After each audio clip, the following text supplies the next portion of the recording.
No, of course not, Hunter. I'm packing. How could I possibly use a... Yes, I absolutely used AI in this move. I used Google's deep research mode to help me figure out who some of the better movers might be. I've had bad experiences with like those kinds of movers before, and you just hear nothing but horror stories online. So I was like, can you find somebody that's reliable, please? They might be self-aware.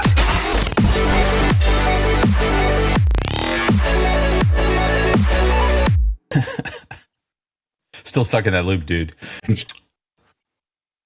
Welcome back to another episode of They Might Be Self-Aware, broadcasting from inside a prompt fever dream. I am Hunter Powers, joined by... It says here on this output from the AI that I'm Daniel Bishop. Daniel Bishop. And yeah, better than I know me. I was looking at a summary. Do I still have that? I have these like summaries that the AI generates about our episodes, and it said, was Daniel, and asked me follow-up questions, was Daniel secretly that grown to replace himself in an alternate universe? This is a question the AI asked me to refine. It was unclear. By the way, I just want to be clear. The AI was unclear. The AI was reading through our transcripts and had some follow-up questions. It thinks I got body snatched by another me. Yeah, secretly that grown to replace himself in an alternate universe. Is this the unhinged model that you were trying to use a few episodes ago, where we had to bleep like almost all of what it said? That beeping, Daniel and his beeping. No, this was one of, I think this was 4.1, ChatGPT 4.1, but it asks me some follow-up questions when it's doing some of its stuff, and that was one that popped out that it's on my computer right now because I wasn't sure how to answer it. And this is the pre or post sycophantic sort of behavior zone. Because for those of you who are like really trying to keep track of the timeline here, they've already rolled that back. They said, "Hey, whoops, sorry, we'll give you the old version of GPT-4 at this point." Yeah, except I liked that version. I think I was in the minority, but sometimes you need a yes man. What's going on in your life? Anything new? Anything novel? I'm moving soon from one place to a different place. One place to a different place. That's wild, man. Yeah, moving cross country. I'm going to be a lot closer to you. That is true. You're over in North Carolina. I'm also going to be in North Carolina. Kind of a wide state. I'm in Texas right now, which is wider, but more circularly shaped than I think NC is. Yeah, North Carolina is a pretty big state. Like, you can drive all day long and not get out of North Carolina from the beach all the way up into the mountains. So yeah, fun times. Now, do you leverage any AI as part of your move, or do you keep AI as far away as possible from the move? Is there any strategy there? My knee-jerk reaction to that is to say, no, of course not, Hunter. I'm packing. How could I possibly use Yes, I absolutely used AI in this move. I used Google's deep research mode to help me figure out who some of the better movers might be. Because there's like the big ones. There's like United and Mayflower and the third really big one whose name escapes me right now. And then there's a bunch of little ones that are themselves actual movers, or like the brokers between other trucks out there, independent and otherwise. And I've had bad experiences with like those kinds of movers before, and you just hear nothing but horror stories online. So I was like, can you find somebody that's reliable, please? It chugs through, it looks at a whole bunch of sites and forum posts and God knows what else, and comes out with this big old summary of, here's these ones, and this is what seemed positive about it, but they have really bad Better Business Bureau ratings, or this one has a bunch of really negative like Yelp reviews, but they show up as like the top of the Forbes whoever like moving. So I absolutely used AI to help me with this move, and I'll tell you right now, ended up not being helpful because I called and got quotes from a bunch of the companies that it suggested. So I guess you could say it was mildly helpful there. But like, I ended up not saying, oh, you obviously found the best one, I'll just go straight to them. I still did a bunch of due diligence from there and my own searches and so on. I did end up picking, I'm not going to bother naming names because I don't know if they were good yet, and so I don't want to give them any free press. But I did pick a company that was in that like executive summary that it gave, which also happens to be, if you search for like moving companies, it'll be in that top 10 that you'd find anyways. So was it useful? I don't know. Was it neat to at least have some sort of pre-done research on the subject? Yes. Is it helping with the actual move? Of course not. It's me putting stuff into boxes. Well, we welcome all listeners to a very special episode. A very special episode. We're going to learn about drugs. They might be self-aware. We need to have a frank conversation. We're gonna get real. Now, this is one that I wanted to have, and probably you wanted to have too. I wanted to have a conversation to discuss about how we're actually using AI and the sort of tips and tricks that we've been picking up along the way. We don't talk a lot outside of the show, because honestly we talk a moderate amount on the show. We did work together for a while, but I don't know exactly what you're doing and what you're using, and I'm doing and using a lot of stuff too. So I just thought we'd try to dive in, see if there's any interesting tidbits there, and yeah, peel it back, and also for listeners, give you some idea of how you might think about approaching some of this stuff. I get the question a lot of like, how do I get started? To what degree should I be like automating everything? Should every job be replaced by AI? And how do I do that? And how do I start thinking about that? And so the goal here is to get some tidbits and things coming away from that. And I also imagine that this might be a recurring episode, that every 6 months we kind of check in. What tools are you using? What models are you using? What new workflows or processes or prompts, etc., might, I don't know, tickle your fancy. So I thought that we would kind of go through different categories and talk about how we are actively leveraging, starting with just life in general, like moving. So you referenced researching moving companies. Yeah, that deep research mode. And I was basically saying that didn't work out super well for me this time around, because there wasn't anything that I wouldn't have found on my own, frankly. It was nice to see, and I've bothered to look through a bunch of reviews, and here's the gist that I'm getting. Honestly, really did like that. Other stuff beyond moving, though, large language models are really incredible, and they have, I think, changed the world. But this ability to be hooked up to the internet, to do a bunch of Googling around or what have you, to collate a bunch of information about something and then report back out on that research that it can do, that I'm finding a lot of use out of. This was just one example that didn't have the like best results, but I have used it to good work and non-work related benefit in the past. Similar to Do you use it? Do you use either specifically like the Gemini deep research, or I know OpenAI has, frankly, a bunch of them now have that. Do you ever do a deep research now and again? I do a lot of deep research. But outside of a work context, I use it for a lot of finding which product to purchase. So doing product research, consumer product research. What was the most recent one? Oh, I needed a new desk in one of the rooms. And I was like, all right, here's what I want. Here's the features I need. Now please go out and find the absolute best and come back and tell me why it is the best. And it went out. A lot of the podcast setup comes from doing the deep research and just sort of describing what I'm looking for some new lighting setups. Like, please go out, do the research, and you just come back and give me the product recommendations. And I often say, like, I want the absolute best. Come back, no budget considerations, come out with the absolute best so that I have some understanding of what's the goal. And then I might dial it back when I see the price tag. But that's my general strategy. Right. Because a lot of these things, like, I don't know anything about lighting, but all right, I need to go out and like get some new lights, or I need to get some new, what would be the right word? Tools. So that was all deep research, right? I need like a drill and a circular saw.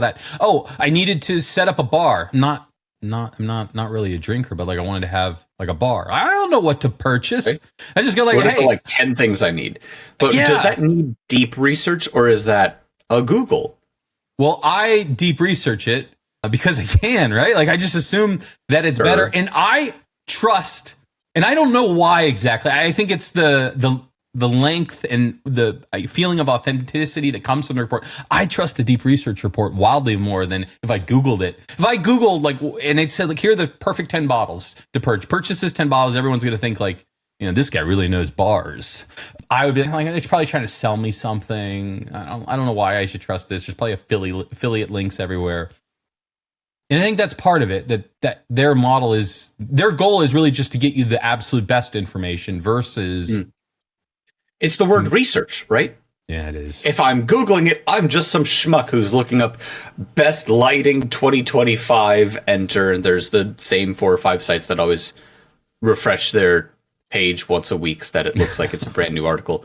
Versus, I did research and like, well, surely this has more trustworthy results coming out of it. Versus, I went to Google for you and read the exact same pages. But now it has that tiny veneer of authority attached to it. Of it wasn't just looking; it's research. Yeah, I think that there needs to be, and like everyone's going to have their own level of, I'm just going to look it up versus I want to spin off an agentic large language model task to research it for me. Let me tell you one of the approaches for this that really works well for me. It's not to find one thing that I really like or that's the best or cheapest or whatever of some. If it's cheapest, go on Amazon, go on Temu. You'll get it bad, but it'll be cheap, right? Because with a 248%. Yeah. But I've found that it Gemini specific deep research. I'm sure, the OpenAI ones, etc. They're all, again, basically the same, more or less. If I want to find a lot of something, and here's a really good example. I went to a Renaissance fair and had a wonderful time. And I thought, it's early April, and this is not going to be around too much longer here in Texas. And then I thought back to when I lived in New York years ago, and it was way later in the year, right? And so I looked up that specific Renaissance festival. Yeah, way later in the year. Huh. It probably has a lot to do with how hot out it is, doesn't it? Hey, deep research, find the top Renaissance festival, Renaissance fair in every U.S. state and tell me where it is and when it is. And then it researched a whole bunch of tons of sites. I'm looking at right now. Let's see how many it said that it used. Oh my gosh, this is more than usual here. Okay, usually I thought it would give you like the number of sites that looked at it. It did not. And this is anyway, Google's deep research? It gave me at the end like a table of this one in this state, this one in this state, this one in this state, and then the dates and the follow-up that I didn't do, that I could have used maybe Gemini or certainly like Claude or whatever, say, here's this, you could export it to docs, and then I'd download it as like a Excel sheet or something, say, here's this Excel sheet, now draw me a map color-coded by each one of these by location and then like by date. I didn't end up doing that second part, but I know I could have, and that was going to be the second step. Mm-hmm.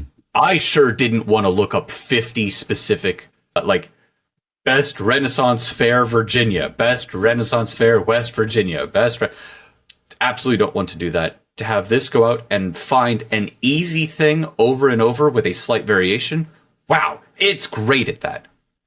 That's something that's really, really good at doing. Other uses, just in general life stuff. I've mentioned this one before. I use it in not deep research explicitly, but the large language models for negotiation when I'm eBaying. Really? Yes. Yeah. Okay. I have it. Here's their message. How do I try and talk them down $20? Yes. And sometimes just for fun. Does it work? I'm not yet convinced about how good it is that it's really gotten me a better deal because right. Or a better deal than you could have done without it. Well, that's correct, because I always negotiate those things, and I always start with a huge low ball. We're going to anchor ourselves. I said I'm moving. I'm putting a bunch of stuff on Facebook Marketplace, and people come on. They're like, "You said it was $200. What if I gave you $8?"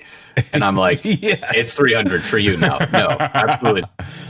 And right, if you were to use a large language model, could it come up with the perfectly crafted message to really, it looked at every letter that the seller had said, and they're like, this is exactly how you get under their skin. This is how you wheedle them out of 10 extra dollars. Do you think, I mean, are you going to A/B test this? Well, there isn't enough volume. If there's an opportunity to, it would be something that I'd be interested in doing. All right, here's my challenge for you. Yeah. Set aside what, $300, $500, put up, it would probably have to be like Etsy, where the seller has like their own store and it's the same thing multiple times. Have different agents approach it in different ways and see what, like, if you can figure out how to get the biggest discount possible. Sounds great. Sounds wonderful. Throw a little science at it. That's a use case that I use outside of work. Out of stock monitoring. There's a product that you go to the website and it's out of stock.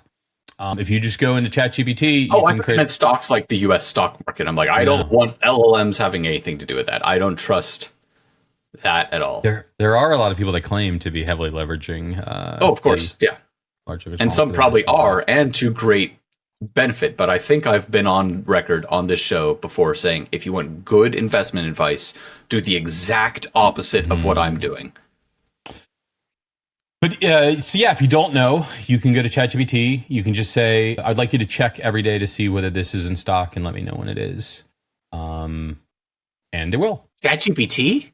ChatGPT, yeah. Why? I feel like there's plenty of other not using a large language model sites out there that's like, is this in stock.com or some sort of little browser extension that you could put in.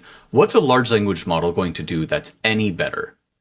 Yeah, so it's going to handle the changes to the page. So it's going to work on a broader variety of pages because it's not reading the page. So how those other ones work is they've broken down the explicit format of this page to determine where exactly on the page the price is. Right. At a high level. And so when there are subtle shifts in the page, including they edited some other part of it, it often breaks. And they often don't support every site. But ChatGPT supports every site because it's just going there like a human would. Site. Right, it's going there like a human would. It doesn't matter. They could completely change everything. As long as there's still a price on there and in stock or out of stock, they're going to pick it up. So that's why I like it. And it's also just, all right, now I got to go find another tool. Why not just let the large language model do it? And also my belief that it'll just get better over time. This is the worst that it will ever be. And, it seems to work just fine right now. Are you... does ChatGPT have a thing built in where it will refresh itself every day, or do you have to go and say this specific set of headphones, hey, what is it today? No, you just tell it that you want it to do it once a day. And you'll get an email, I do get an email, but Scarlett Johansson's voice will just kind of pop into your head and say, hey, it's in filter 99% of my emails to a box that I never look at. So, but I get a notification on my phone. It just says back in stock or still out of stock. And I get that notification once a day. Honestly, sounds super useful. And I very much agree with you. I have used a couple of those, like, here's the Chrome extension that tells you, not if something is in stock, I haven't done that, but it's usually like, what is the price of, like, is this toward the lowest that it's ever been, or is this on sale, or is it getting more expensive? Especially with, like, flights, too. And I've had a couple of those, and they'll work for the week that I install them, and then some tiny little shift somewhere happens and they stop. So yeah, that's really interesting. To do that a lot. Another big thing for like life stuff for me is, and anytime that I feel stuck in something, I just go to one of the large language models. Right now, it would most likely be O3 for this, but all of them can do it. And I just I explain the issue that I'm having or the thing that I can't figure out to the large language model and in as sort of just plain English as possible. And then I ask it to interview me to figure out like what's really going on and come up with a plan for how to, get past this thing. And it can be just something as like, oh, I've been like trying to work on my garage and renovate it. And like, I'm not getting anything done.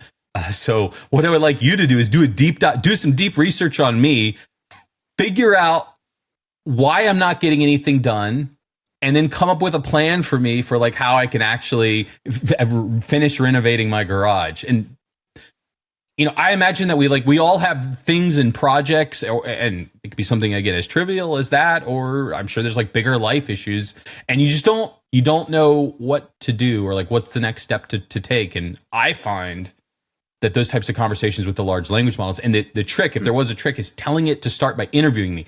Ask me 20 questions first. I think you're describing therapist. Right? I think you're describing using it as a therapist, Hunter. You rediscovered therapy. Yeah, but like you don't go to your therapist about renovating your garage. You like, could. You can't figure absolutely out could, because it's not, the problem is not with your garage. The problem is your inability to interface with the problems in your life. That the point here being, you say, like, I notice that there's this issue with me, with my life, with the actions I'm taking or not taking. Ask questions about me, try and figure out what my deal is, and then, like, based on that, how can I be meaningfully improving my life and my actions or lack thereof? I think that's therapy. I think, and I know multiple people in real life who basically use one of multiple large language models as either a supplement for, or frankly, even a replacement for human therapy. There have been studies that suggest it is just as good. Yeah. This is extremely anecdotal, and obviously I'm not naming names here. More than one person that I've spoken to has said that besides being basically infinitely cheaper and available whenever you need it, which can very much be a problem for any sort of mental health professional, because they've got very full days and aren't necessarily available after hours. Not just that, but that also the advice and the outcome of this can be very good.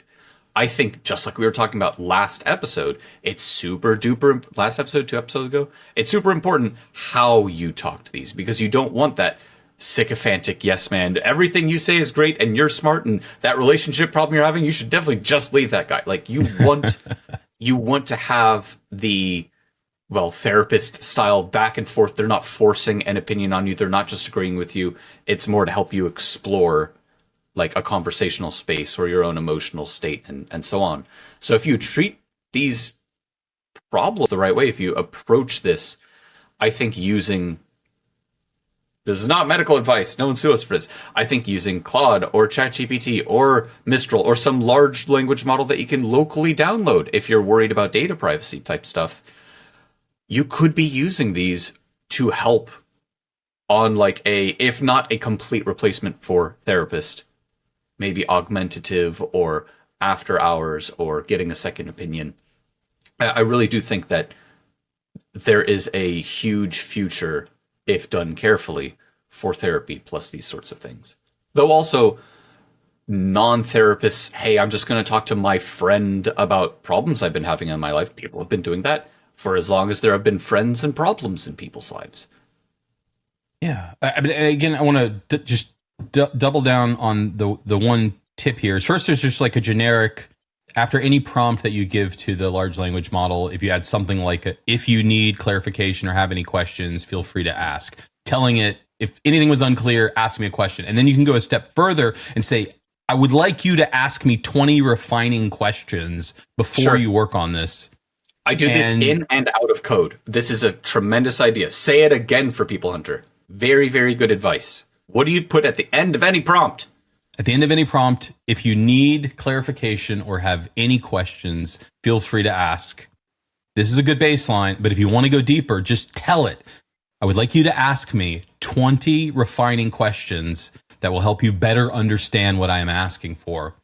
And less than 5 or, more than 1, not, I don't go to 20. I'm not reading. I go to 20. But there's another trick here, which is dictate your responses to those 20. Don't try to type them out. And I just like read them and just like ramble. Like, okay, well, what is it? You just turn the microphone on your phone and just yes, word vomit it out. Word vomit it out. It seems to be really good at understanding that, and I find that I get much better results by that one little trick. This one little trick. Oh my gosh, we're like those ads from a few years ago. I will say that what you're describing at an even more meta type level is what I find very, very valuable to the large language model as it relates to these kinds of processes, which is, imagine, like, from a work perspective, you could just say, here is a piece of code, or here's the email that I got, or here's our draft marketing messaging, whatever. Here's this. I need you to fix this. I need the verbiage changed. I need you to punch this up. I need you to fix this bug, whatever it is. And all of these models have gotten very, very good at, I've been given this. Here is the task. I will do my absolute darndest to fix the bug or refine the language or make this a little snappier or whatever it is. But imagine if it was your first day on the job. You, Hunter, you, the person listening to this podcast right now or watching. We are on YouTube. Look at me. I'm in two full dimensions. Imagine it's your first day on the job, and then someone from marketing comes up and shoves a paper into your hand and says, here's this email that we're going to be sending out to people. Fix this by 5 p.m. And they just wander off. What? You have no context for your task. So my big tip that I'd give everyone, which is very similar to what Hunter just said, is give context. Mm-hmm. If you want a recipe, I'm making, I want to make a variation on mojitos. Why? Why do you want a mojito right now? Is it because it's hot? Is it because you have a bunch of cucumbers that you need to get rid of? Is it this? Is it that? I want you to fix this bug in code. Don't just give it the one file and the one error message. Say, this is what this project is. Here's 5 other files that are barely related that would be really helpful for you to understand the context in which this problem is showing up. Here's an example of something that I sent through that worked and this one didn't. Or here is this email that I need to respond to my boss with. Here's 10 previous emails and his responses or her responses. And you can see from there, not just the style that you need to emulate, but also what has or hasn't worked well, kind of based on what the responses are. Give a large language model context, just like you would give a person context. Yeah. We do not exist in a vacuum, even though these things often do. If there's no long-term memory for them, it just is a being with nothing to sort of base itself on until you say, do this. Give it something to work with. Absolutely. And I can give you another tip to build on that I've only recently started doing, but I find it very helpful. So I have a folder, which I just call LLMs. And in it, it's broken down into different categories, whether it's work stuff or project stuff, etc. And I have files with that context. So when the first time I go through, I'm writing a letter and I've pulled back the previous 10 emails. And also I have one that just sort of describes me and my style. And I have one that describes political views, religious views, etc. So I can just grab and they're just plain text files. I can grab them to quickly build up a whole bunch of context that I can feed in to the large language model to get a better output. And eventually it will automatically pull from these to figure out, okay, what context would help enrich this prompt the best. But for now, it's just a folder with text files in it. I technically do version control as well so that I can see the changes over time, and I don't have to worry about if I tried something new and it didn't work, somehow I lost my work. That's a little more technical, but There's a program called Obsidian, and there's a bunch of different ones out there that are like the same kind of thing. Evernote, I think, is one. OneNote from Microsoft. You could just keep a bunch of text files, but I use what's called Obsidian, and it has a vault. Really, It's just a bunch of Markdown files, which, for those of you unfamiliar with Markdown, it's a text file, just with some fancy formatting of like a hashtag, a $, means that this shows up in the editor as bold. Stuff like that. But it's just a bunch of files that can then link to other files by their names. And it's like having your own little wiki, more or less. And there's a million little plugins. Obsidian's a great piece of software. I'm absolutely not using it to its fullest. There's so much that I could be doing that I'm just not. But very much to your point, what I want to do and what I really need to spend some time doing is hook up a large language model to my Obsidian vault and say, edit these files based on this. And I've done little like experimental kind of versions of that. I loaded it up in VS Code. Now, again, this is the program that I mostly use for all my programming. I opened it up as if it were a code repository, which it isn't. And then I used Claude by way of a extension called Klein, which ultimately is just a way to say, here are files that I want you to read and be able to edit or add new ones. And then I've hooked that up to context of a transcript from a call, for example, or an email that I have to copy paste into the little chat window and say, here's this, go find the appropriate files and update things as necessary, like giving it its own sort of long-term memory or an interaction between its and my long-term memory. I don't know if that's a tip that most people can immediately sort of act on, but to the point of your files or Obsidian or something, having like a knowledge repository that you can pull from to say, these are 5 very important pieces of context. You'll get better results. Absolutely. Yeah. I think this is going to this is going to be a 2-part episode. So I'm thinking this episode, we talk about life. I wanted to dive just a little bit into entertainment.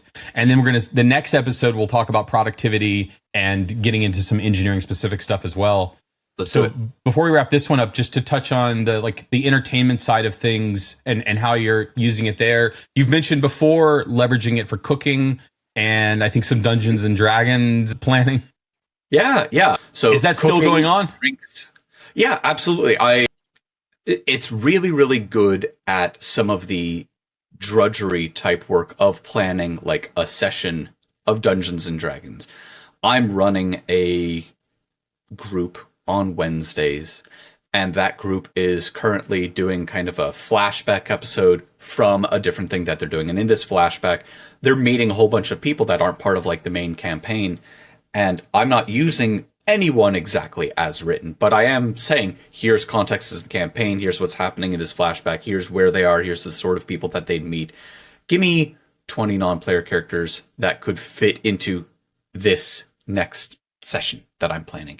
And it gives me a whole bunch of things. And what I will then do is say, I like that. I'll kind of mush these together. And I could ask the large language model, refine it, and sort of combine these. And sometimes I'll go through a pass of that.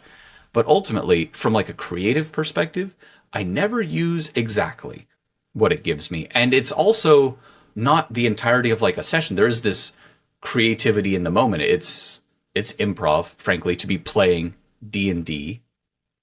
I take what's been given, I refine it, I'll use portions of it. It's not planning out my whole campaign. It's not giving me, frankly, even one entire character that's going to be in. It doesn't give me one whole location or the encounters that the players come up against.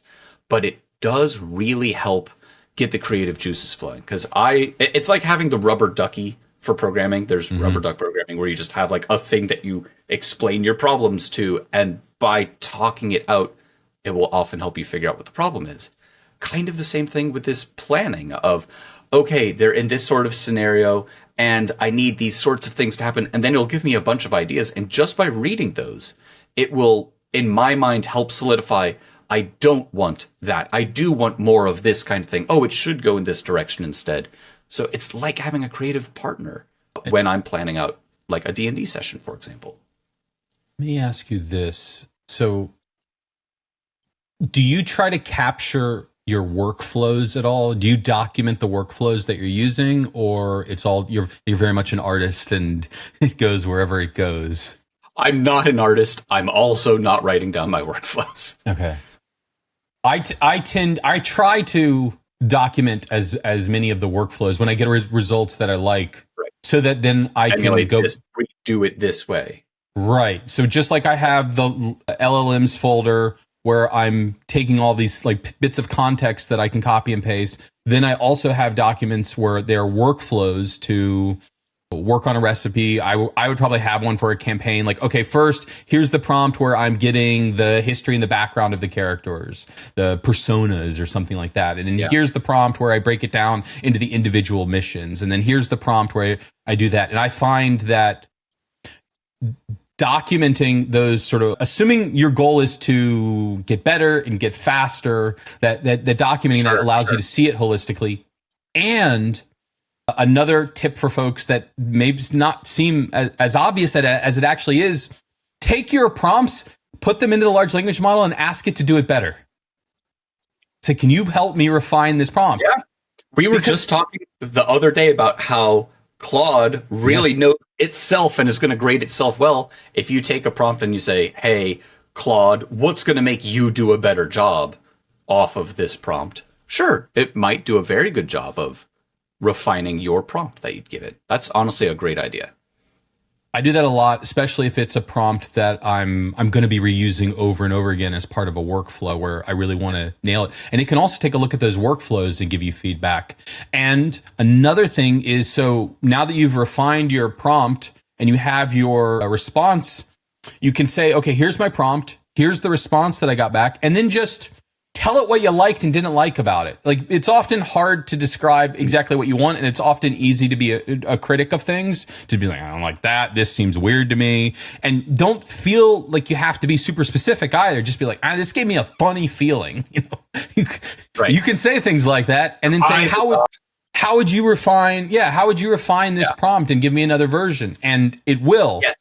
So I've done that exactly what you described. Is I went through a whole conversation, and then at the end, I gave it just the first question and the first response. And then I mentioned like how the rest of it went. Hey, we got to where we needed to go, but look at like my prompt and where we started. I ended up having 3 or 4 things that we had to talk through like in the middle there. How could I have done this more efficiently? And that has absolutely worked. It would say, next time, if you were to try asking me this specific way, we'd probably get there a little faster. And that, I don't remember if it's exactly how I got there, is it mentioning like, make sure to give me this extra set of context of the broader, space that we're going to be. This is from a coding perspective, but I imagine it would work for kind of everything as well. It does, and it's a thing that I don't think people use enough. While we're still in productivity, and I know we're getting toward we're not in productivity, we're in entertainment. Oh no, okay, never mind. I have some productivity related stuff. Productivity, you gotta wait for next episode. I was talking about code for a second, so I got all productivity. Entertainment. I'm going to say learning is entertainment because I like learning, and so I'm entertained by it. That's fair. I am learning Spanish very slowly with Duolingo. It's not that I can't learn a language quickly, it's that I'm not giving it the time that it deserves. And I'm admitting that to you all here on the podcast. I'm learning Spanish. Every now and then, and like the very beginning days of learning a language, it's so hard. And like every tiny thing, well, why is it this way? Why is it this way? A large language model is really good at explaining why you're supposed to add the accent over this word or why this one was conjugated into that tense. But even at like, I will, with a very loose interpretation of the word, call myself an intermediate learner for Spanish at this point, depending. Most of the time I can see why I'm doing so. But really every now and then, even at this level, I can say, here's this sentence. I got this word wrong. It was supposed to be this instead. Why this instead of this in this place? And having my own context of more of the language and what this verb actually is and a bunch of what its conjugations are and why we used an entirely different verb for this sentence. Like, I'm getting more into cultural reasons as opposed to like it's the exact, definitely correct translation of that word sort of progress. And it works just as well because you could say like, well, if you were to say this, this is how the English equivalent could be kind of interpreted. And it gives me something that I can clearly read is not a direct translation, but you're getting into like, this is the difference of how it would be interpreted to someone. It technically word by word might translate right, but this is how someone would hear it. And that you can't get out of just the word was right or wrong. You would have trouble, at least a little bit, even getting that out of, I think, like anything but a native speaker or even a teacher of that language, to have that insight of like, okay, I can translate this sentence. Great. I could translate this sentence in this word, and this is obviously wrong, and this is the correct word. But here's not just the right word. Here's why. Here's the cultural context behind it. Here's what this would be interpreted as if you were to say it that way. And like that is so much more helpful than just here was the right word to use. Gigantically helpful. Anyone who's trying to learn a language, obviously you should be using not just your Duolingos, but also like find native speakers and speak to them. There's a ton of sites for like $5 an hour that you can be talking to folks. There are many, many resources out there. The more that you read and speak the language, the better that you'll learn. But if you're not going to, at the very least, talk to a large language model and say, here's this thing, why was this wrong? Or, hey, we're going to speak back and forth in Spanish and I'll just use English words sometimes, just correct me as we go.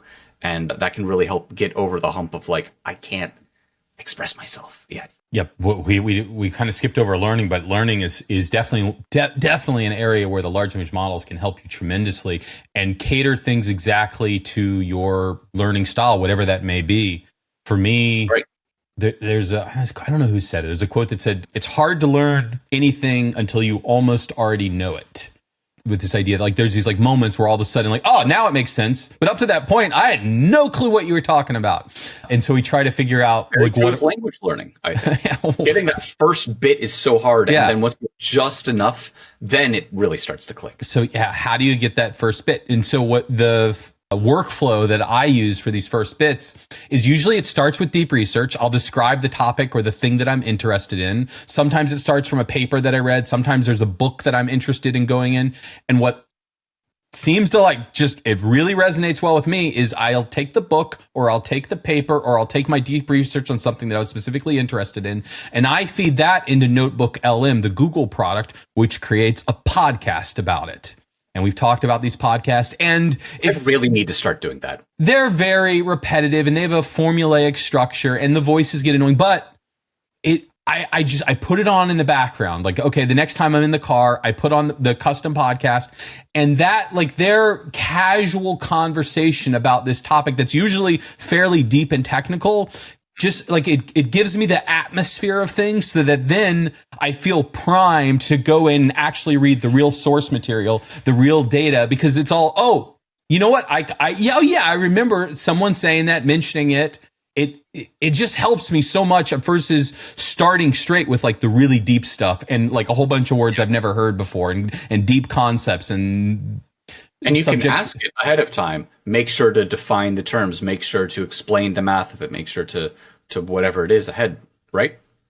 You can. I just press the generate audio overview button, which creates the podcast. I download it and then I text it to my phone because that's just like the easiest way. I just like drag it in. Then it's in my phone. I bring it up the phone, hit the play button, comes over the Bluetooth in the car. And yeah, man, off to the races.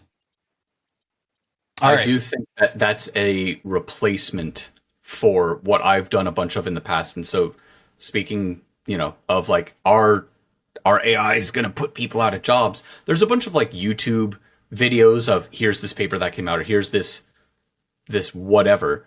And it's never exactly what I want. It's always a little too technical, or it's too long, or it's too this, or it's not enough that. But right, I think having something where you can tune it, make sure that it's under 5 minutes, make sure that it explains all the terms along the way, make sure it does this, make sure it does that. I think that from like a learning perspective, you can really tune something to say, give me the content that I need in a way that's going to be absorbed well by me. Well, the Notebook LM definitely targets a lower reading level than like they don't put themselves on the same level as the authors of whatever it is you are doing. They are explaining it to a broad audience. So I think some of that's kind of baked in. And yeah, I know we could go on forever. And that's why I think this will probably be a recurring episode that we'll check in every few months or so on these topics. And next episode, we're going to get into productivity and some coding specific stuff. So if you wanted to know what are we doing to automate our jobs away or just make us better at the jobs that we do, whether it's just even non-coding. Definitely check in to the next episode of They Might Be Self-Aware. And Daniel, how would they ever know when the next episode was ready for them, their precious ears to? Well, that's a very good question, Hunter. Apparently, if you go to ChatGPT and say, is They Might Be Self-Aware in stock, it will let you know the next time that we have. Maybe an easier way would just be to hit the subscribe button, or if there's a little bell on YouTube.